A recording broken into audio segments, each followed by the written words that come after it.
సంగారెడ్డి జిల్లా గుమ్మడిదలలో 3వ రోజుకు చేరిన నిరసన డంపింగ్ యార్డుకు వ్యతిరేకంగా భారీ నిరసనలు. హైదరాబాద్ నర్సాపూర్ జాతీయ రహదారిపైన రాస్తారోకో రోడ్డుపైన బైఠాయించి నిరసన తెలిపిన విద్యార్థులు. అఖిలపక్ష నాయకులు డంపింగ్ యార్డు మాకు వద్దు అంటూ నినాదాలు చేసిన విద్యార్థులు. మండల వ్యాప్తంగా కొనసాగుతున్న నిరసనలు.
మూడు రోజుల నుంచి పటాన్చేరు నియోజకవర్గం గుమ్మడిదల మండలం నల్లవెల్లి గ్రామంలో ఇంత ఒక విధంగా భయభ్రాంతులకు గురి చేస్తున్నటువంటి స్పష్టంగా దాదాపు మీడియా పరంగా యావత్ తెలంగాణ రాష్ట్రం మొత్తానికి దాదాపుగా అర్థమైపోయింది.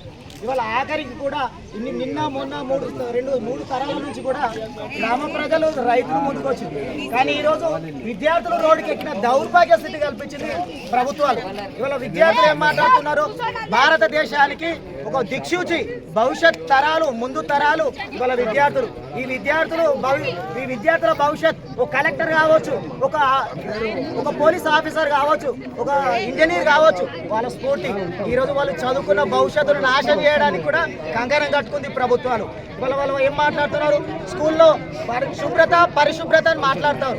అలా స్కూల్లో ఎంత శుభ్రత ఉంటుందో ఈరోజు మా గ్రామం కూడా అంత శుభ్రతగా ఉండాలి. ఆ సిచ్యువేషన్ కూడా వాళ్ళ పిల్లలు కూడా స్కూల్కి వెళ్లకుండా ఈరోజు మా గ్రామం ఇవాళ మా తల్లిదండ్రులు పోరాటం చేస్తున్నారు. మా తల్లిదండ్రులకు మద్దతుగా కూడా ఇవాళ మేము స్కూల్కి వెళ్ళాం. మేము కూడా ఇక్కడే ఉండి నిరసన తెలియజేస్తామని కూడా తెలపడం జరిగింది.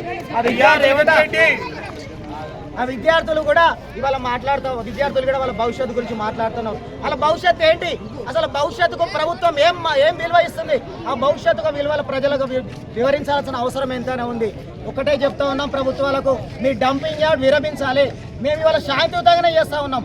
అయినా సరే ఇంత బెటాలియన్ పెట్టి మమ్మల్ని అనగదొక్కాలని ఇంకా చూస్తూ ఉన్నారు. ఎంత తొక్కుతూ ఉంటే అంత పై ఎత్తున ఉవ్వెత్తున ఎగిసిపడుతుంది ఉద్యమం ఆపే ప్రసక్తే లేదు. ఖచ్చితంగా చెప్తా ఉన్నాం, మీరు డంపింగ్ యార్డ్ విరమించండి. ఇంత బెటాలియన్ పెట్టి అక్కడ గోడలు కూడా కట్టేస్తున్నారు. మీరు కట్టండి. మీరు కట్టడమే తప్ప మీకు కూల్చడం తప్ప కట్టడం చేత కాదు. ఉన్నమాట చెప్తా ఉన్నాం. మా రైతులు పొట్టలు కొడుతూ ఉన్నారు. ఇదివరకు ఇది రాష్ట్రంలో మీ ప్రభుత్వం వచ్చినప్పటి నుంచి ఇప్పటి వరకు కూడా ఎక్కడ పోయినా కూల్చడం, ప్రభుత్వం రైతులను ఇబ్బంది పెట్టడం, ఎక్కడ పోయినా రైతులకు మేలు జరిగే ప్రసక్తే లేదు.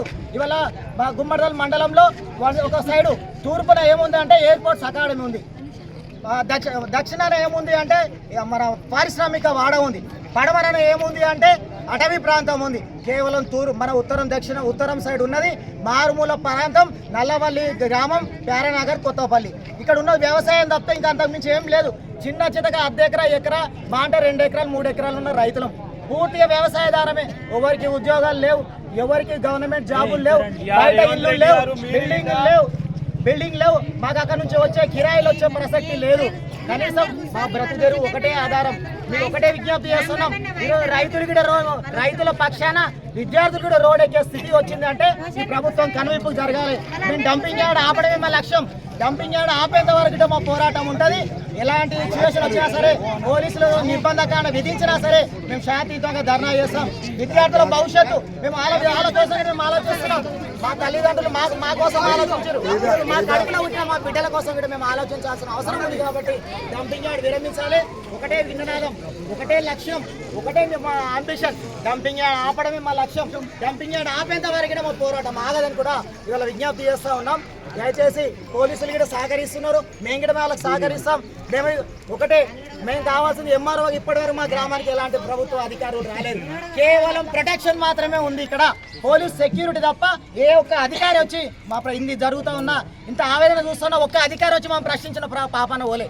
ఎందుకోసం ఉన్నారయ్యా? ఒక రాజకీయ నాయకుడు వస్తలేడు. ఓట్లు వేస్తున్నాం, ఎమ్మెల్యే గెలిపించుకున్నాం, ఎందుకోసం వస్తలేరు? ఆవేదన జరుగుతుంది. పటాన్చాన్ నియోజకవర్గంలో ఇంత ఆవేదన జరుగుతూ ఉన్నా ఒక్క పార్టీ నాయకుడు కూడా ప్రజలం కాదనుకుంటున్నారా? ఎందుకోసం మీరు ఓట్లు వేసిన ప్రజలం కామనుకుంటున్నారా? ఎందుకోసం మీరు రావడం లేదు? ఈ ప్రజల పోరాటం ప్రజల పక్షాన పార్టీలు కూడా నిలబడాల్సిందే. కేవలం 2-3 పార్టీలు మాట్లాడే కాదు, అసలైన నాయకులు కూడా రావాలి. ఇవాళ అదే డిమాండ్. మా ప్రజలు ఉన్నాం. మేము పోరాటం మాత్రం ఆగే ప్రసక్తి లేదు. ప్రభుత్వ అధికారులు 100% ఇక్కడ రావాలి. మా ఆవేదన తెలుసుకోవాలి. ఇప్పటి వరకు ఏ అధికారి ఎందుకు రావడం లేదు? ఎందుకు దొంగచాటుగా ఉంటున్నారు మీ ఆఫీసులలో? ఎందుకోసం పోలీస్ ప్రొటెక్షన్ పెడతా ఉన్నారు? మేము డిమాండ్ చేస్తా ఉన్నాం. అధికారులు రావాలి. మీకు కనీసం కలెక్టర్ గారికి లేదా ఎంఆర్ఓ గారు రాకపోవడం ఏంది కారణం? మీరు ఎంఆర్ఓ రాలే, ఆర్టీఓ రాలే, కలెక్టర్ రాలే, జాయింట్ కలెక్టర్ రాలేరు. ఎందుకోసం రావడం లేదు? మీ పోలీసు ప్రొటెక్షన్ పెడుతున్నారు తప్పే, మమ్మల్ని నిర్బంధిస్తున్నారు తప్పే. మీరు వచ్చి ప్రజలకు అవగాహన కల్పించడం లేదు. ఎందుకోసం వాళ్ళు అవగాహన కల్పించట్లేదండి? మీరు ప్రభుత్వానికి తలగుతున్నారా? అయ్యా అధికారులారా, మీరు ప్రభుత్వాలు వాళ్ళు ఉంటారు, రేపు పోతాయి. కానీ ప్రతి ఒక్క అధికారిగానే ఉంటాడు, పోలీస్గానే ఉంటాడు. మిమ్మల్ని ట్రాన్స్ఫర్ చేసినా ఎక్కడ పోలీస్ స్టేషన్కే పోతారు. అధికారి నివాసానికి వెళ్తారు, అధికారి భవనాలకు వెళ్తారు తప్పే. రాజకీయ నాయకుడు ఇవాళ ఉంటాడు, పోతాడు. కానీ రాజకీయ నాయకులకు మీ పదవులకు ఆశపడు, లేకపోతే మీ జీతాలు పెరుగుతాయని ఆశపడు మీ ఇలాంటి ప్రయత్నాలు చేయొద్దని విజ్ఞప్తి చేస్తా ఉన్నా.